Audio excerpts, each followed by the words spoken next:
Kader, mengapa saya harus turun gunung menghadapi pemilihan umum 2024 mendatang? Saya mendengar, mengetahui bahwa ada tanda-tanda pemilu 2024 bisa tidak jujur dan tidak adil.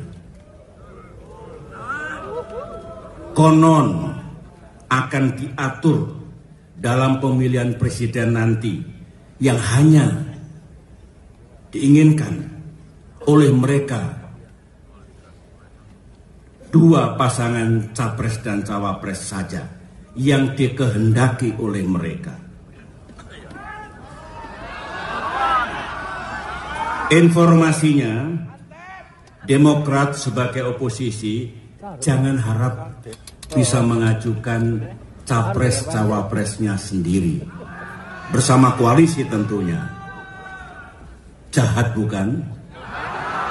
Menginjak-injak hak rakyat bukan? Pikiran seperti itu batil.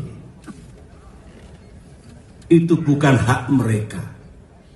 Pemilu adalah hak rakyat. Hak untuk memilih dan hak untuk dipilih. Yang berdaulat juga rakyat. Dan ingat, selama 10 tahun dulu kita di pemerintahan 2 kali menyelenggarakan pemilu termasuk pilpres, Demokrat tidak pernah melakukan kebatilan seperti itu. Assalamualaikum warahmatullahi wabarakatuh. Astaghfirullahaladzim, astaghfirullahaladzim, astaghfirullahaladzim min kulli dzambin azim. Luar biasa.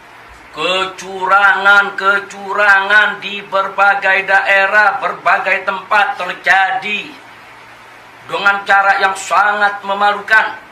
Kotak-kotak suara tidak disegel. Ada lagi kotak suara yang justru dibawa oleh aparat untuk disimpan di hotel, bukan pada tempat yang telah ditentukan oleh undang-undang. Nah, kemudian nggak sampai di situ lagi, ada begitu banyak ribuan kertas suara yang dicoblos sendiri. Nah, dicoblos sendiri untuk memenangkan daripada pasangan calon nomor 1. Nggak sampai di situ. Bahkan ada beberapa TPS yang paslon nomor 2 sudah jelas menang, di C1-nya menang, tiba-tiba dalam sistem IT KPU-nya itu suaranya begitu banyak yang hilang. Ada angka 90 menjadi 5, ada angka tahu-tahu hilang 100. Nah, sementara yang paslon 01 terus naik. Innalillahi wa inna ilaihi raji'un. Ini kecurangan terjadi di mana-mana. Ini merupakan pemilu yang paling kotor, pemilu yang paling brutal, pemilu yang paling jorok, pemilu yang paling memalukan sepanjang sejarah daripada Republik Indonesia. Allah bongkar kejahatan mereka.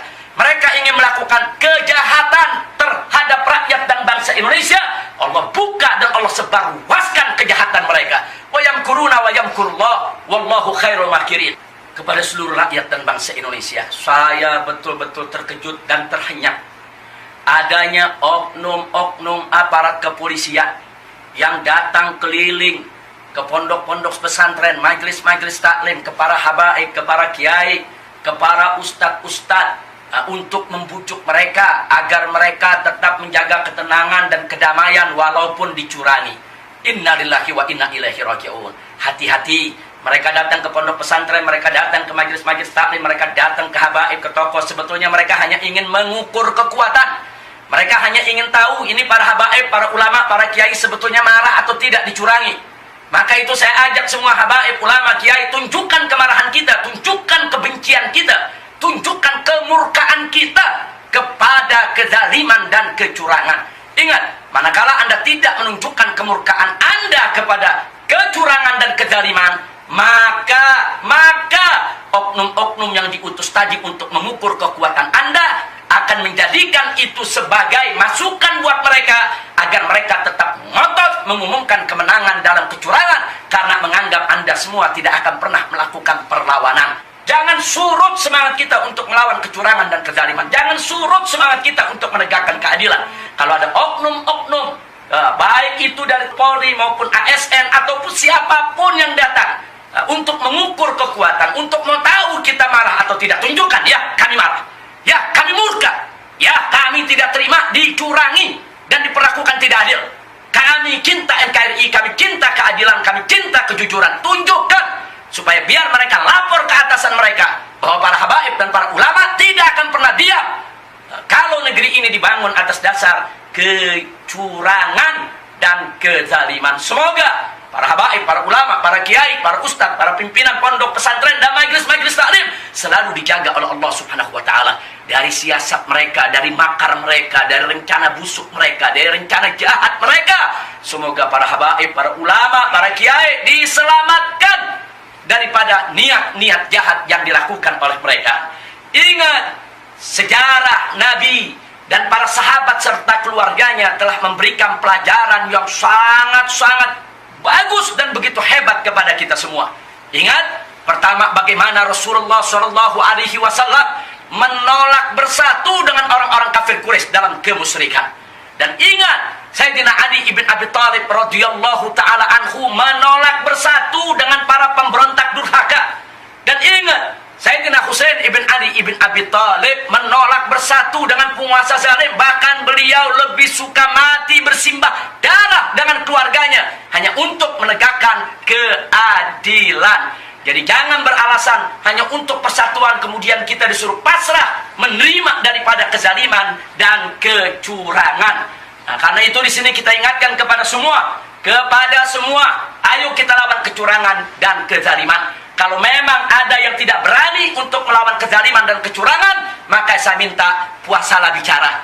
Diam di tempat, tonton saja bagaimana perjuangan kami untuk melawan kecurangan dan kezaliman.